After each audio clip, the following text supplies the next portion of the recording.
The first time I told the truth about my body out loud, a stranger laughed. Sterile, the placement officer said again, like the word might sound kinder the second time. She tapped my file with one manicured nail. I have to be honest with you, Miss Calloway. Alpha households want Omega staff who can bond into the family properly. Fully, you understand. I understood. I had understood for 6 years since a suppressant reaction scarred my womb, and a doctor with soft hands told me, not unkindly, that I would never carry a child of my own. I understood it every time my mother introduced me at a dinner party as her daughter, who used to be so promising. I understood it the way you understand a bruise you press on purpose, just to check that it still hurts. I don't need to bond with anyone, I said. I need a job. The officer slid my resume back across the desk like it embarrassed her to touch it. 6 years of pediatric trauma nursing. 2 commendations. 1 quiet, catastrophic scandal that wasn't my fault and ruined me anyway, because the family whose malpractice I refused to sign off on had more lawyers than I had rent money. Since then, nothing. No hospital would touch me, no agency would place me, an Omega with a ruined reputation and a body the world had already filed under unfinished business. There is one listing, she said, the way you'd mention a house that everyone knew was haunted. Private household. Very private. They don't advertise. Word just goes around that they're looking, and then it stops going around because nobody wants it. Why not? 4 governesses in 8 months. She said it like a number that should mean something to me. It would, later, the children don't speak. One of them doesn't speak at all. Hasn't since. Well, since, and the woman who employs you is not someone you say no to twice. I already knew who she meant. Everyone in this city knew who she meant. The Iron Widow, Ria Castellan, who had buried her wife 18 months ago in a coffin closed to everyone but family, and who had not smiled in public since, and whose name made grown men reach for the nearest exit. Send my information, I said. The officer looked at me like I'd asked her to light my own funeral pyre. You're sure? I thought about my mother's voice. I thought about the word sterile sitting in my file like a verdict. I thought about the fact that I had $400 left and a landlord who did not care what my body could or couldn't do. I've never been more sure of anything in my life, I said, and that was the first lie I told that year, because I was not sure at all. I was desperate, and desperation only feels like certainty from a distance. The call came the next morning at 6:47. I remember the time because I'd been awake since 5, staring at my ceiling, counting the water stains like they were stars. A car arrived 20 minutes later, black, silent. The kind of car that didn't need to announce what it belonged to. The driver didn't speak to me the whole ride except to say one sentence. Whatever they told you about her, it's worse. Then he drove me through a gate that looked like it had been built to survive a war, up a driveway lined with black cypress, to a house that made my apartment look like a shoebox someone had set fire to. I stood on the steps in my one good coat and thought, I do not belong here. I was right. That was the point. The house smelled like money and grief in equal measure, beeswax polish over something colder underneath, something that made the back of my throat tighten before I understood why. I would learn later that grief has a scent all its own, and that a house can hold on to it the way a coat holds on to smoke. A woman met me in the foyer. Not Ria Castellan, I knew that immediately, the way you know a storm hasn't arrived yet even when the sky's already dark. This woman was compact, scarred along one eyebrow, dressed like she expected to need to fight someone before lunch. Odalys Farrow, she said. Head of Household Security. You're the 5th. The 5th what?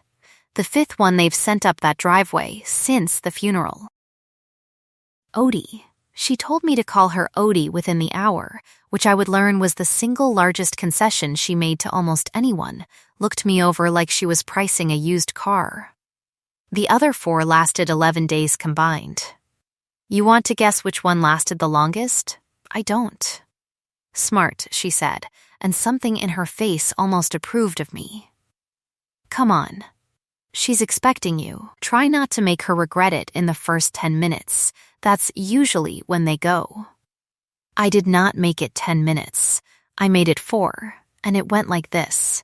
A door down the east hall exploded open, and a small boy came through it running. Silent. That was the wrongest part. A 6-year-old running full speed and making no sound at all. No shriek, no sob. Just breath, with 2 members of household staff half a step behind him, and behind them, moving fast and terrible in a black suit that had clearly been interrupted mid-meeting, a woman with a face like a cliff face. Ria Castellan. I knew her from news photographs, but photographs hadn't told me that she'd smell like black pepper and wet flint, sharp and mineral and cold, the smell of a storm that hadn't decided yet whether to become a hurricane. The boy Nico, though I didn't know his name yet, hit the wall at the end of the hall and folded into the corner like something collapsing, arms over his head, and made a sound that wasn't crying so much as the memory of crying. A small animal keening that came from somewhere past language. Nico, Ria's voice cracked down the middle like ice underfoot. Nico, look at me. He didn't. He couldn't. I recognized it the way you recognize a word in a language you learned before you could remember learning it. Dissociative shutdown. Full sensory overload. A nervous system that had decided the only safe thing left to do was disappear. Everyone in that hallway was doing the wrong thing. They were doing the loud, reasonable, terrified thing, calling his name, reaching for him, filling the air with more input when the only thing that would help was less. I didn't ask permission. I have never once regretted that. Everyone step back, I said. Now, all the way to the far wall. Don't touch him. Later, Odie told me that, in 8 months, no one had ever used that tone in this house except Ria Castellan. I didn't know that yet. I only knew there was a child drowning in a hallway, and I was the only person there who'd spent 6 years learning how to build a lifeline out of nothing. I sat down on the floor.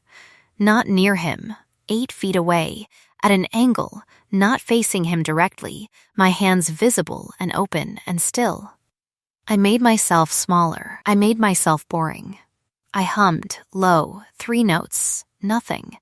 The way you'd hum to a bird that had flown into a window and didn't yet know it was allowed to fly back out. 4 minutes. I counted them, because counting is a thing I do when the world needs me steady. At minute 4, his hands came down half an inch from his ears. At minute 5, his eyes found me.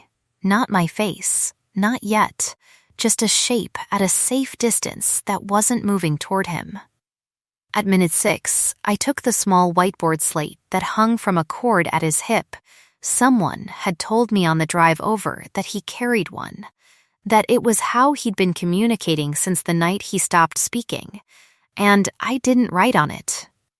I just held it up, blank, an offer, and waited. He crossed the hallway on his knees. He took the slate out of my hands like it was the only solid thing left in the building.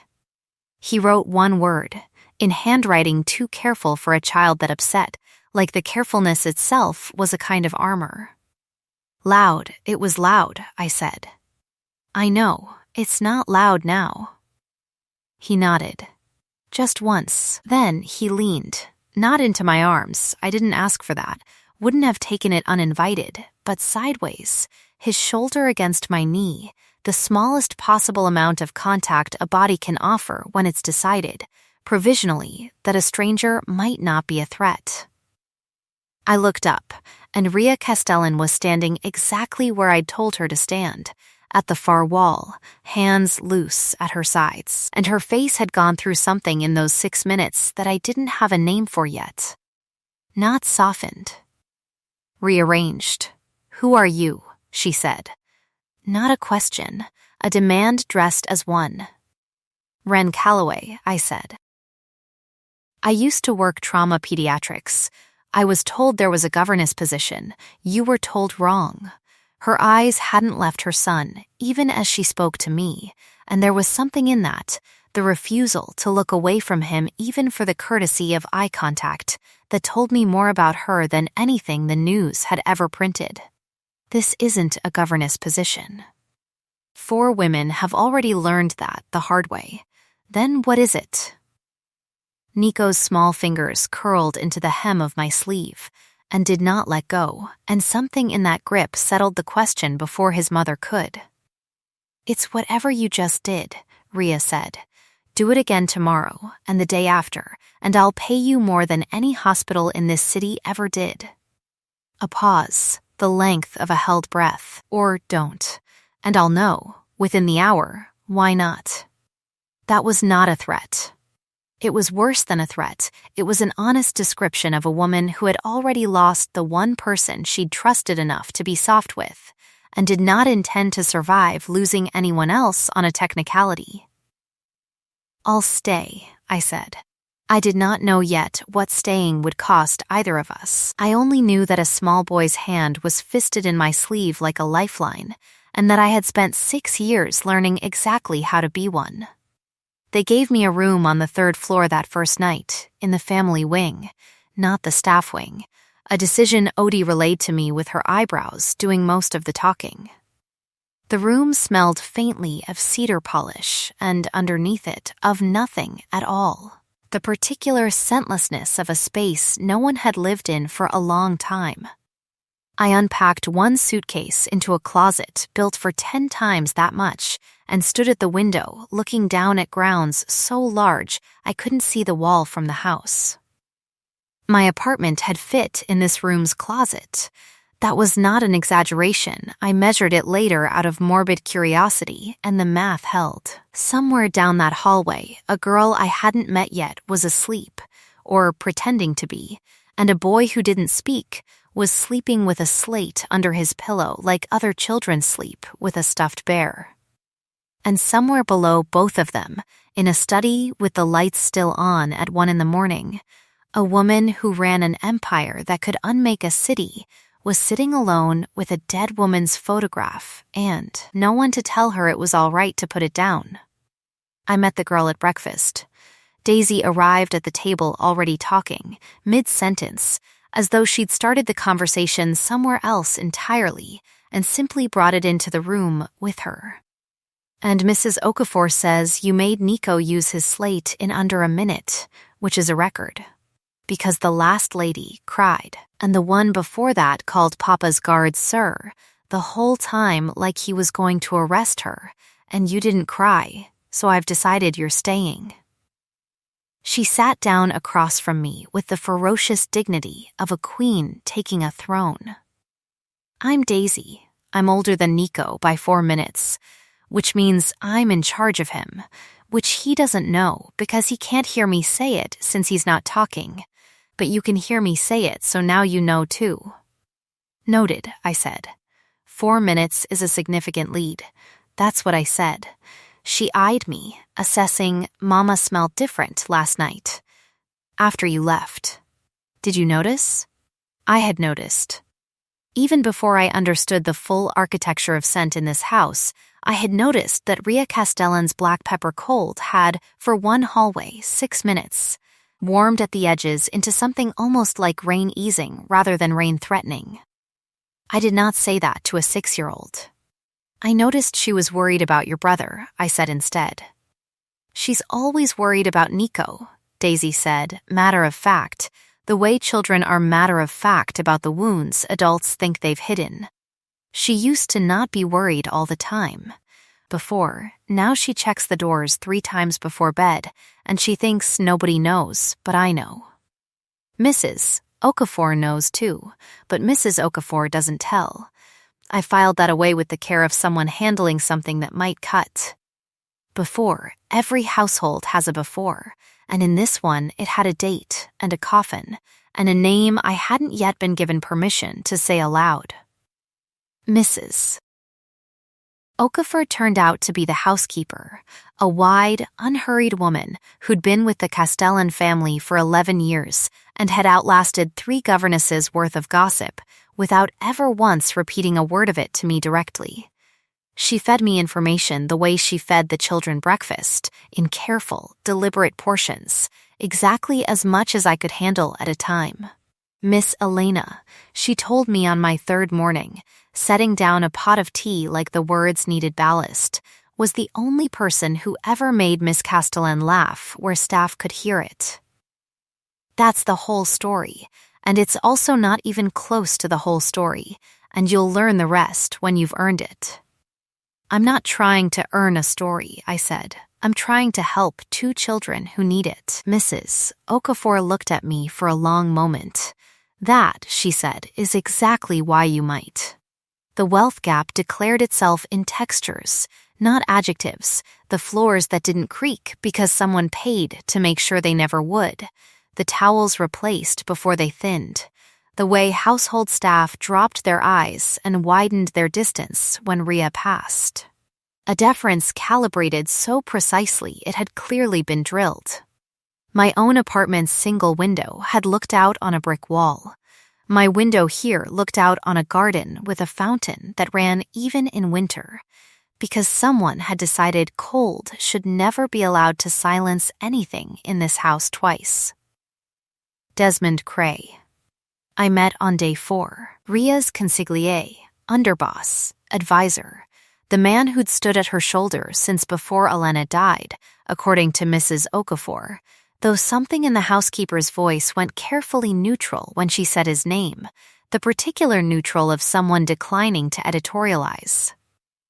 He found me in the kitchen at 10 at night, warming milk for Nico, who'd woken from a nightmare he couldn't describe in any language, sound or silence.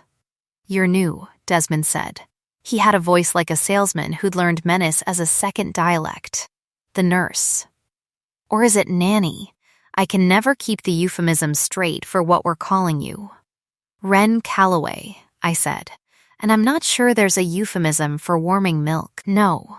His eyes went over me. Slow, cataloging, the way you'd check a delivery against an invoice. Just wondering what it takes to get an Omega with a ruined resume to sign onto a house like this one. Most people run the other direction once they hear the word Castellan.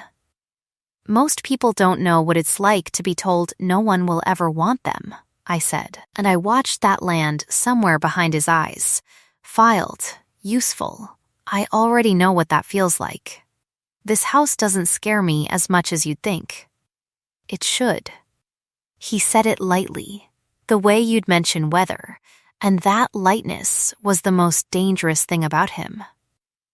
Miss Castellan doesn't keep people who disappoint her. Ask the last governess. Ask the one before that. I intend to still be here to ask them myself, eventually, I said, and carried Nico's milk upstairs, and did not tell Ria about the conversation, because I did not yet understand that everything Desmond Cray said to me in that kitchen was a rehearsal for a much larger lie he was already building. The charged touch came on a Tuesday, 3 weeks in, over a chalkboard slate and a shared blanket in a hallway at 2 a.m. Nico's nightmares had a pattern by then. I'd started charting them the way I'd once charted a patient's vitals, because patterns are the only mercy trauma offers a caregiver. The promise that if you watch closely enough, you can see the storm coming before it breaks. That night, the pattern held. He woke silent screaming, and by the time I reached his door, Ria was already there, kneeling at his bedside in a robe. Her dark hair loose for the first time I'd seen it, her scent cold flint gone raw-edged with fear, thick enough to taste. He won't let me close, she said, and there was something in her voice I hadn't heard yet. Not command, not cold, just a mother, failing, in real time, at the one thing she wanted most in the world to be good at. "He's not rejecting you," I said low. "His body doesn't know the difference right now between someone he loves and someone from that night. It's not about you. Give him the slate." She did. Her hands were shaking, very slightly, in a way I doubted anyone else in this house had ever been permitted to see. Nico wrote one word and held it up, not to her, to me. "Stay." I sat down on the floor of the hallway. Rhea sat down beside me, close enough that her shoulder found mine, close enough that I felt the warmth radiating off her, despite the cold flint scent still sharp in the air, close enough that when her hand braced against the floorboards, it landed half over mine. Neither of us moved it. We sat like that for 11 minutes, while Nico's breathing evened out against the wall, his slate clutched to his chest, and neither of us said anything. Because some silences are their own kind of sentence, complete, needing no punctuation. "Thank you," she said finally, when he drifted under. 2 words. I would learn, over the months that followed, that Rhea Castellan rationed her thank yous the way other people ration diamonds. "You don't need to thank me for doing my job. I'm not thanking the nanny." Her eyes found mine in the dark hallway, and something in them was so unguarded it startled me more than any of Desmond's veiled threats had. "I'm thanking the woman who sat on my floor at 2 in the morning instead of somewhere more comfortable, because my son asked her to. He asked both of us to stay," I said. "I just got here first." Her mouth did something that wasn't quite a smile. It was the first almost smile I'd seen on her, and I felt it land somewhere under my ribs, like a coin dropped into still water, rings spreading long after the coin itself had disappeared. "Careful, Miss Calloway," she said, standing, offering me her hand up in a gesture that could have been simple courtesy and was not. "People who make my children feel safe have a way of becoming difficult to let go of in this house. I'm not planning on being let go of," I said, and did not know yet how close that sentence would come to being tested. The accusation came 11 days later, dressed up as concern. I found the envelope on my nightstand, no name on it, which should have told me something, since anyone who belonged in this house would have known which room was mine. Inside, a bank statement, or something built to look like one, showing a transfer of $8,000 into an account with my name on it, dated the week before, an account I had never opened. Desmond found me holding it an hour later, which was not a coincidence, though it would take me 2 more weeks to understand exactly how not a coincidence it was.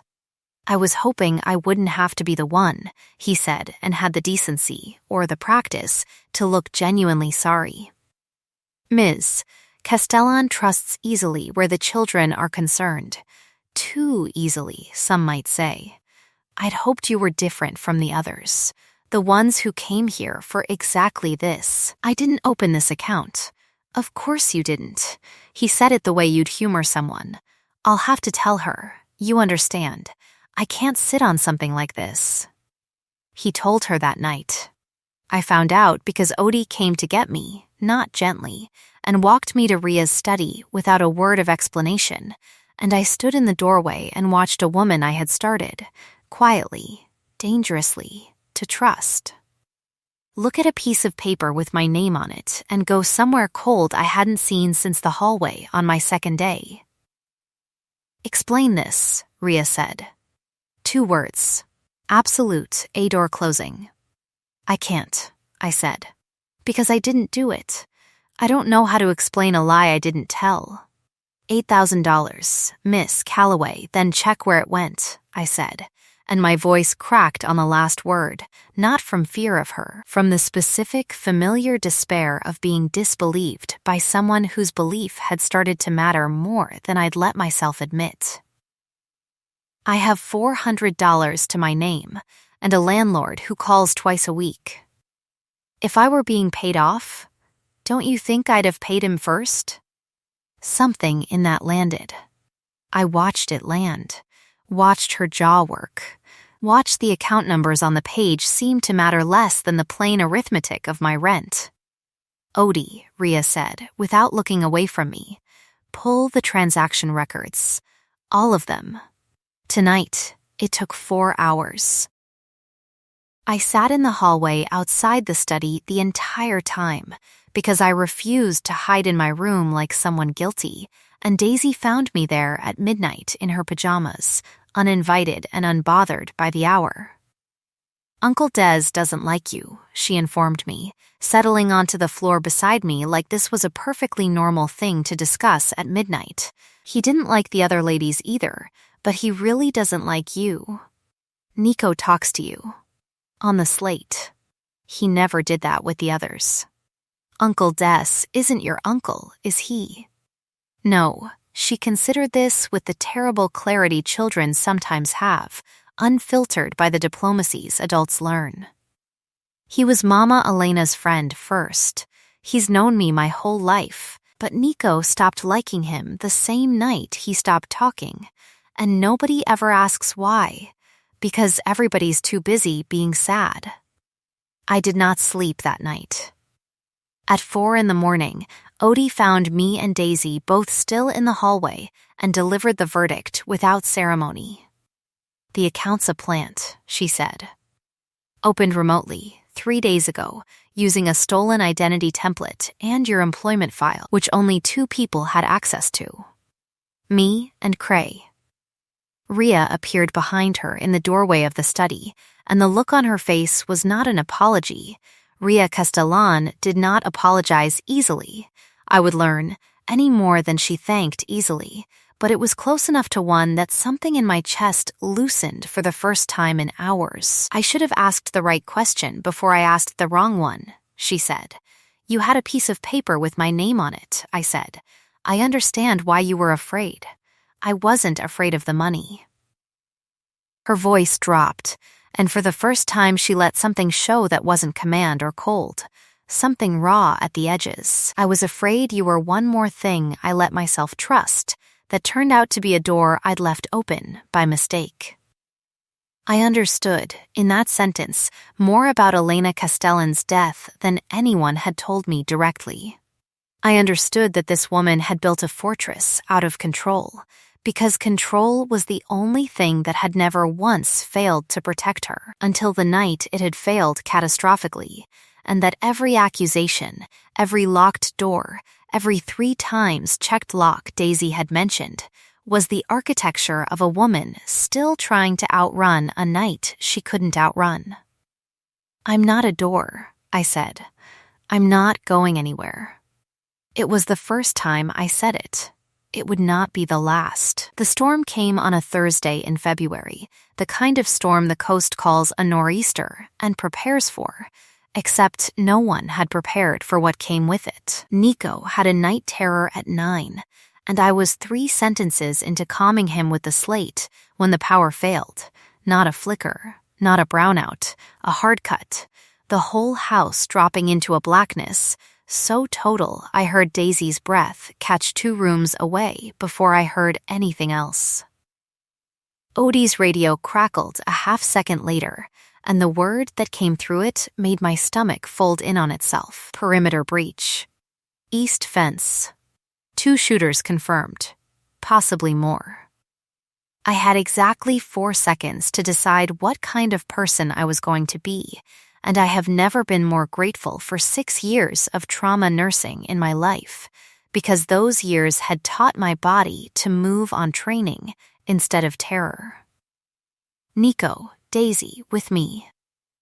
Now, I didn't raise my voice. Loud is the enemy in a crisis. Loud is what breaks children, not what saves them. We're going to the safe room, and we're going to play the quiet game, and whoever's quietest wins. Daisy, God love her, understood instantly that this was not actually a game, and was quiet anyway, gripping my hand hard enough to bruise. Nico didn't need telling. He'd gone silent the moment the lights failed, and I would learn later that silence, for him, had become a kind of armor forged in exactly this circumstance 18 months ago, in another dark house with other gunfire. We made it 4 doors from the safe room when a man stepped out of the stairwell. I don't know his name, never learned it, only knew the shape of him in the dark and the specific wrongness of a stranger holding a weapon inside a house that should have been sealed, and I put my body between him and 2 6-year-olds without 1 second of deliberation. Because deliberation is a luxury nurses learn to live without. He didn't fire. I think, now looking back, that he'd been told not to shoot children, that there was a plan that required them alive, and that the plan hadn't accounted for an Omega nanny who refused to move. He grabbed for Daisy instead, and I did the only thing 6 years of pediatric emergency training had ever actually prepared me for outside a hospital. I hit the pressure point at the side of his knee with everything I had, and when he staggered, I got both children behind me and slammed the safe room door and threw the bolt with hands that weren't shaking yet, though they would be later. For a long time. The gash on my arm, his knife, in the half-second scuffle, a wound I didn't register until the adrenaline receded, I packed with a strip torn from my own shirt, pressure and elevation, the way I'd done 100 times in a hospital that had far better lighting than this. Ria found us 6 minutes later, 6 minutes, and I know it was 6 because I counted, the way I always count when the world needs me steady, and those 6 minutes were the longest of my life, longer than any of the 6 years before them. She came through that door like something unmade and remade in the same motion. I have never seen a person move the way she moved, silent and total, checking her children's bodies with her hands before her eyes had even finished, confirming they were breathing. And when she turned to me and saw the blood soaking through torn cotton at my shoulder, something in her face broke open in a way I don't think she'd let it break since a funeral 18 months prior. "You're hurt." Not a question. It's shallow. I've had worse. I hadn't, not by much, but this was not the moment for honesty about pain scales. The children are unharmed. That's what matters. "You put yourself between my children and a gun," she said, and her voice had gone somewhere I hadn't heard it go before, cracked all the way through the ice, "and you're telling me it doesn't matter that you're bleeding." "It matters," I said, "just not more than they do." She crossed the small room and knelt in front of me, and her hands, when they came to my arm to check the wound herself, were shaking. Ria Castellan's hands, which I had watched sign contracts that reshaped city blocks without a tremor, shaking over a shallow knife wound on an employee's shoulder. And I understood, in that moment, that whatever this was becoming between us had already stopped being something either of us could file under professional. "Tell me to stop," she said.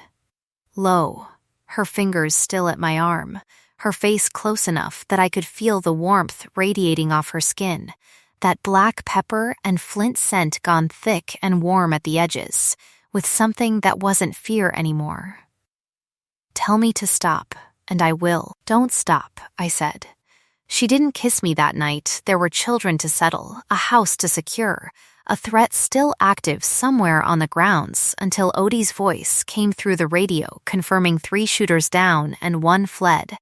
But she stayed with her forehead against mine for 1 long, unhurried minute in the dark, breathing like a woman who had almost lost everything twice in 18 months and had just decided, silently, not to survive a 3rd time by staying closed. "I have to go deal with this," she said finally. "I know. I don't want to. I know that too," I said, and that was the truth that mattered more than either of us said aloud that night. That, for the first time since I'd walked up that driveway, someone in this house wanted to stay instead of leaving. And it was her. The days after the attack were quiet in the particular way houses go quiet after violence, over-careful, over-gentle, everyone speaking half a register softer than usual, as though loudness itself had become suspect.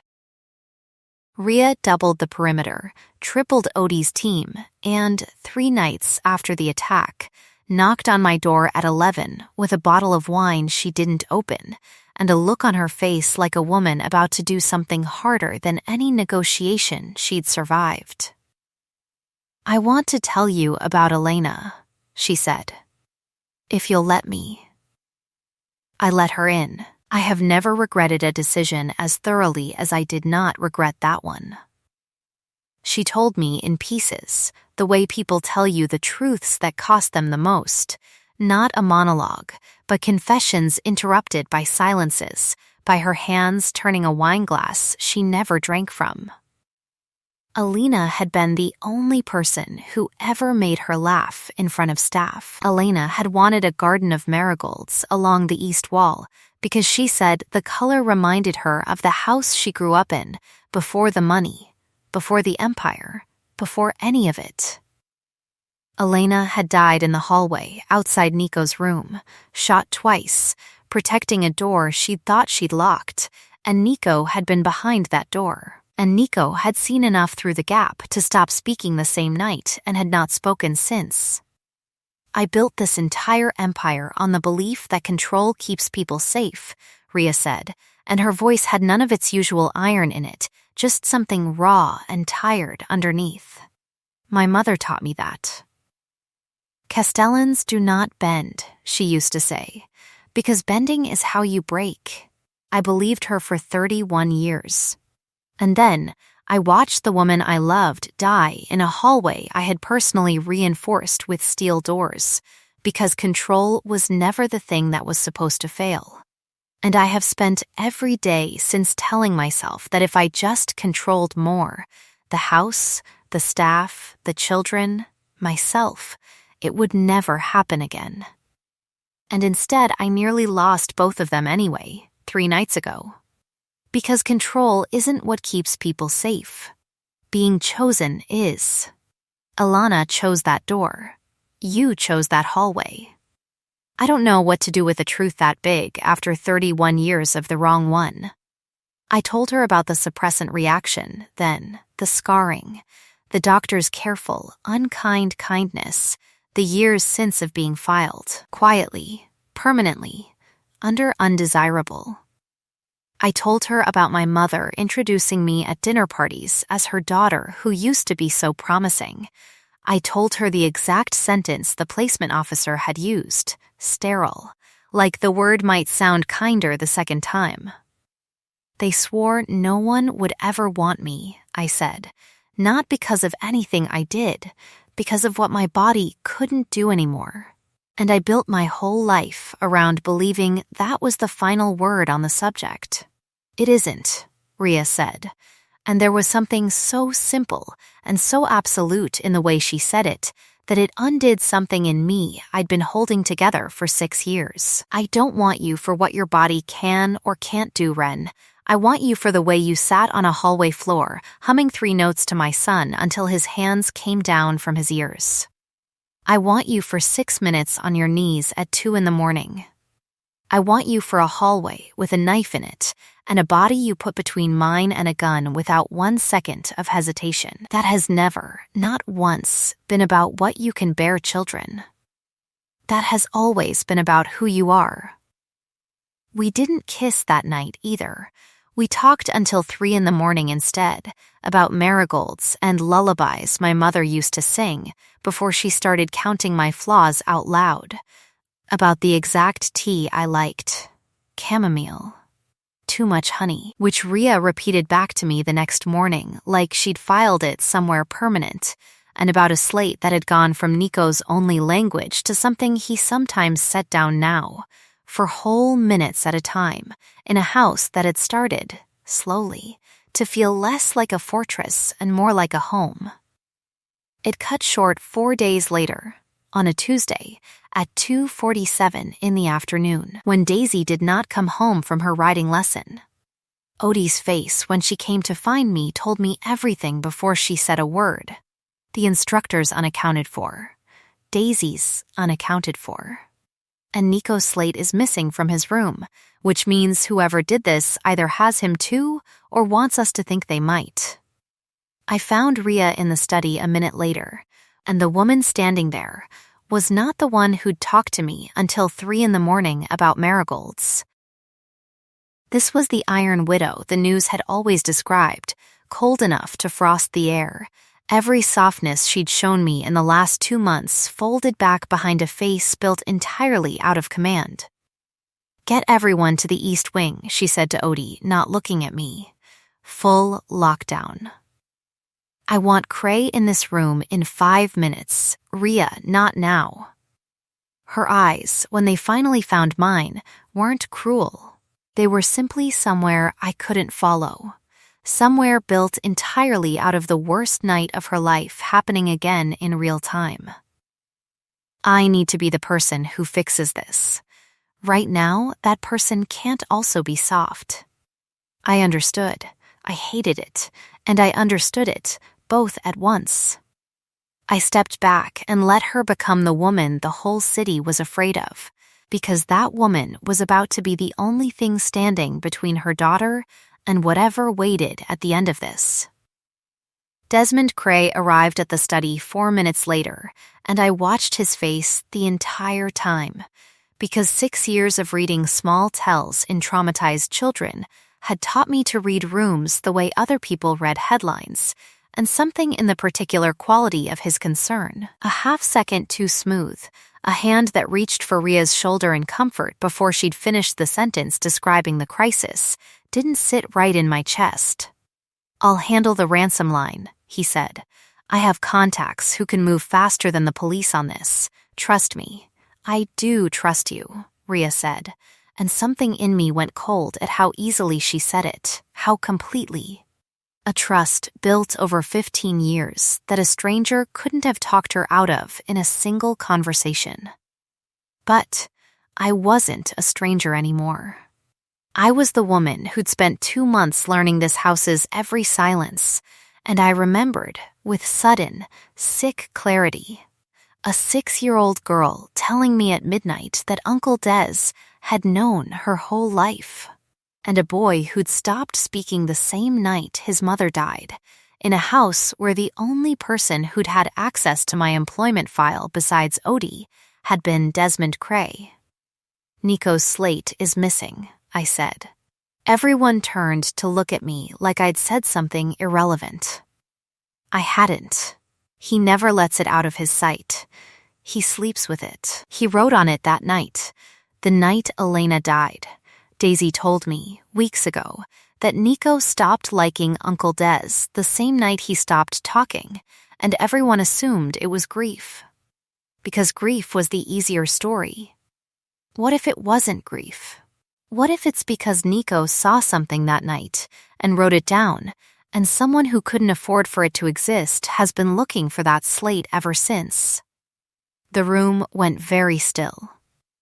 Desmond's face did something complicated and fast, and for exactly 1 second before he mastered it, I saw the truth of him, and it was worse than anything Odie's suspicious eyebrows had ever suggested. "That's an extraordinary accusation," he said, from the household's nanny. "It's an extraordinary coincidence," I said, "that the 2 people who had access to a plant designed to get me fired were you and Odie. And Odie spent 2 months proving she wasn't the one who wanted me gone." Rhea had gone very quiet.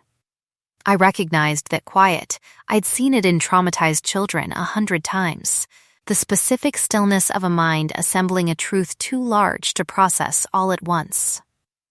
"Desmond," she said, "where were you the night Elena died? You know where I was. I've told the story a dozen times. Tell me again."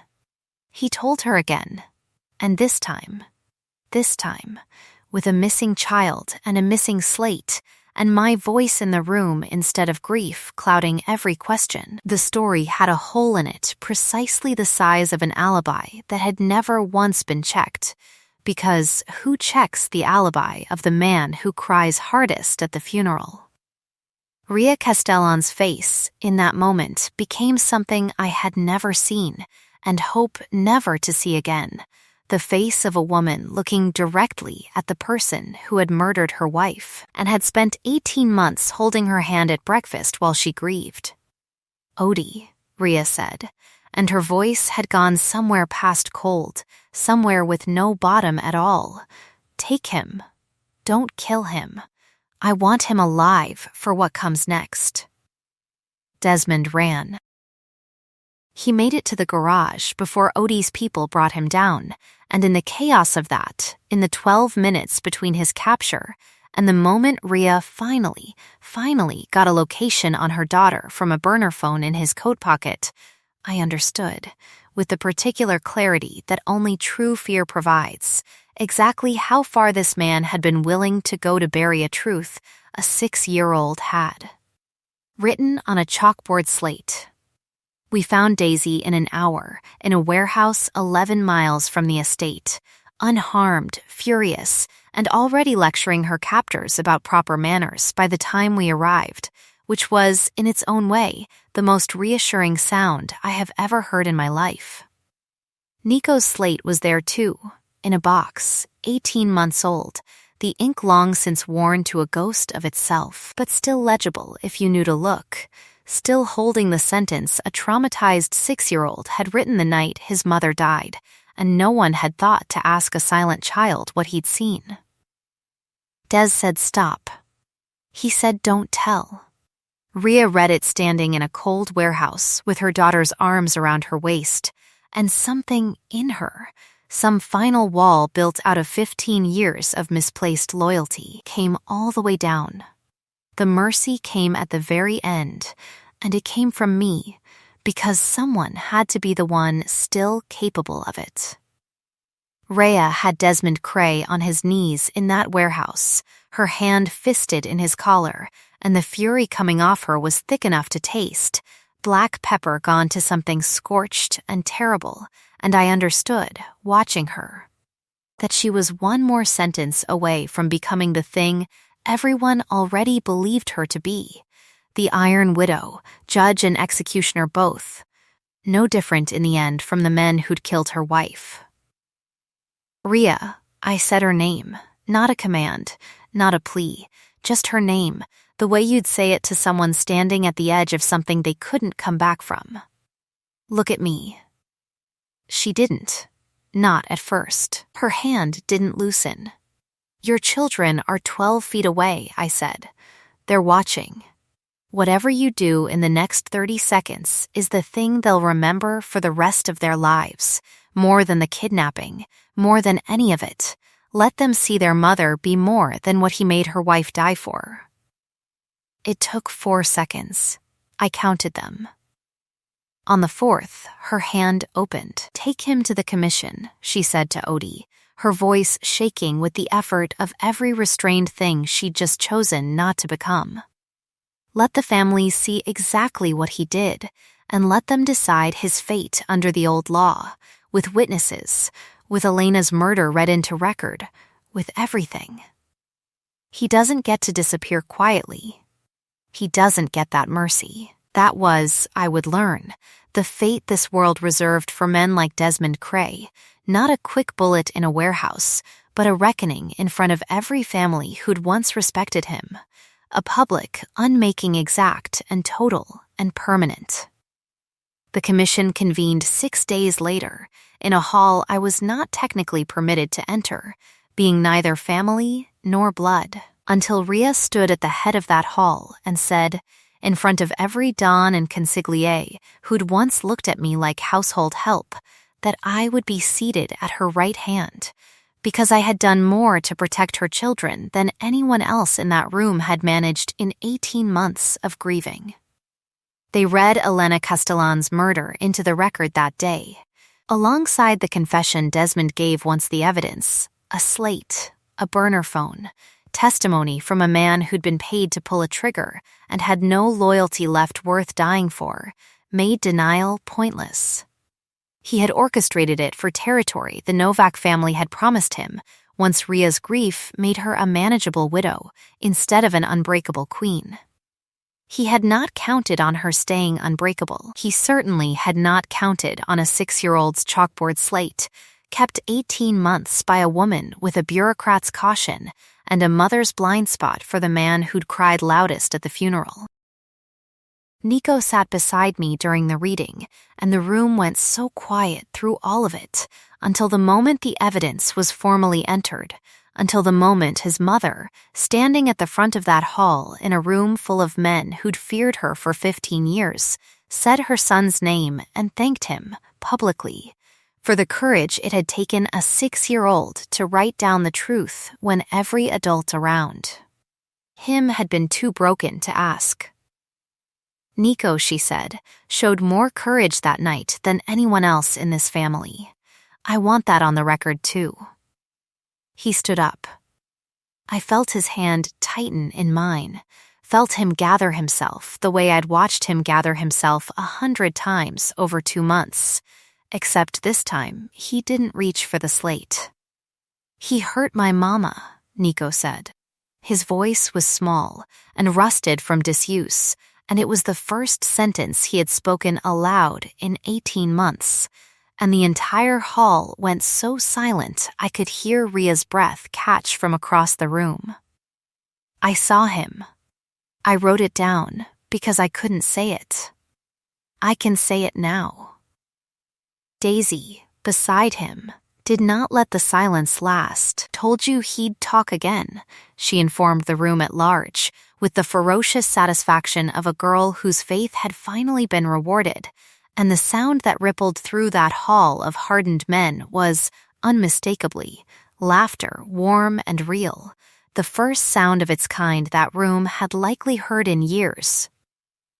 Ria crossed that hall like something unmade and remade for the second time in a month. And this time there was no reason left to hide it in front of anyone, not the families, not the staff, not her own children. She knelt in front of her son and held his face in both hands like it was the only thing left in the world worth holding, and then she stood and turned and crossed the remaining distance to me with every eye in that hall watching, and did not hesitate. "Tell me to stop," she said, one last time, her forehead nearly against mine, her scent gone warm all the way through, no cold left in it at all. "Don't stop," I said, and she didn't, and the kiss that followed was not sensual fade timid, not restrained the way our whole courtship had been restrained. It was a woman finally, fully choosing, in front of everyone who'd ever doubted either of us belonged where we stood. That night, in the quiet after the children slept and the house had gone soft-lit and safe for the first time in 18 months, she asked me one more time, in a different register, low against my throat where her scent and mine had already begun, unmistakably, to mingle into something new. "Ask me with your words," she said, "and I'll give you anything left to give." "I want the bond," I said. "I want all of it. I'm not asking you to make me an omega who can carry children, because I already know that isn't what this is. I'm asking you to let me be the one who's here. For Nico, for Daisy, for you, every morning, not because a contract says so. Because I choose it." "Then choose it," she said, and I did, and the mark she left at the curve of my neck was gentle and permanent, and asked for 3 separate times before either of us let it happen. And the house, for the first time since a funeral 18 months prior, smelled entirely of 2 scents settling into one.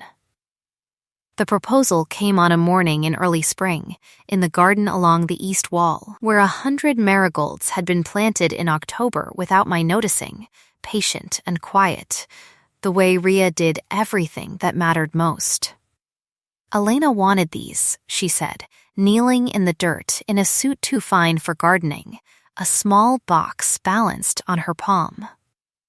I couldn't plant them for 18 months. I couldn't look at that wall without seeing exactly what I'd lost. And then you told me, one night in November, about your mother's garden, the one she never let you have. And I thought I could give her that. I could give you the thing nobody else ever let you want. So I planted them for both of you. For all of us. Rhea, marry me, she said. And it was not a command, for once.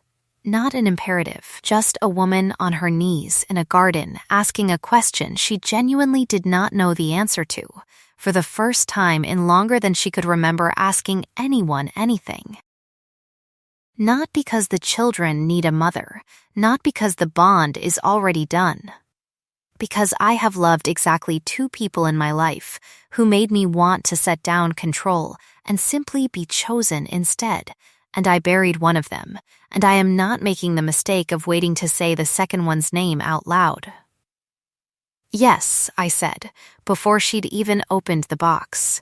And Daisy, watching from the kitchen window with Mrs. Okafor's hands on her shoulders, apparently let out a whoop loud enough that half the estate staff came running to see what the emergency was, only to find their employer actually laughing, in a garden full of marigolds, for the first time in 18 months where anyone could hear it. The wedding was small, in that same garden, 6 months later. Odie stood as Rhea's second, gruff through the entire ceremony until the vows themselves, at which point she developed, suddenly and suspiciously, something in her eye that required significant discreet attention. Cecilia, my oldest friend, the one who'd told me for years I was worth more than any diagnosis, who flew in the moment I called her with the news and cried before I'd even finished the sentence, stood as mine, and cried again through the vows, and once more, embarrassingly, during the toast. I promise, Rhea said, at the altar, with Nico and Daisy standing between us holding a ring cushion they had clearly fought over the entire morning to find the light on. Every night, for the rest of our lives, whatever comes to this house, you will find the light on and me behind it, waiting, I promise, I said, that I am not going anywhere. Not now. Not ever. Not for anything this world tries to convince either of us we don't deserve. Dr. Thomas Reyes, the kind pediatrician who'd once, gently, asked me to dinner before Rhea Castellan had ever entered my life, sent a card that arrived the week of the wedding.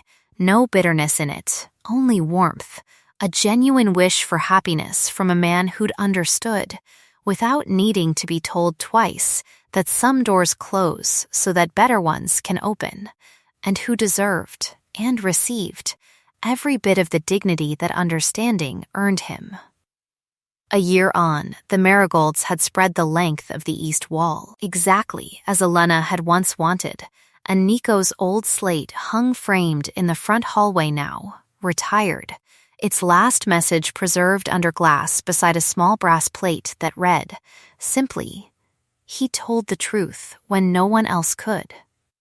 Nico spoke in full sentences these days, still careful with them, still choosing his words the way a person chooses treasures, but no longer silent, no longer alone with what he'd carried.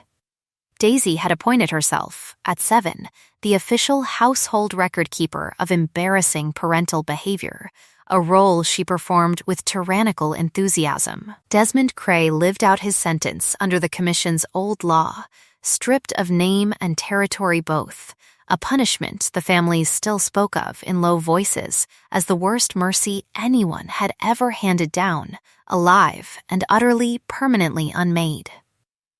On the morning I'm remembering now, the one I keep coming back to, the light came up gold over the east wall, the way it does every spring, catching the marigolds Rhea had planted for a dead woman and a living one both, and Nico's slate on the wall, and the ring on my hand that had once belonged to a woman told she'd never be wanted by anyone at all. Rhea found me in the kitchen, her arms coming around me from behind the way they had every morning for a year, her mouth at my ear, her scent, black pepper and rain. Warm now, always warm now, settling over mine like something coming finally, fully home. "Still here," she said. It wasn't a question anymore.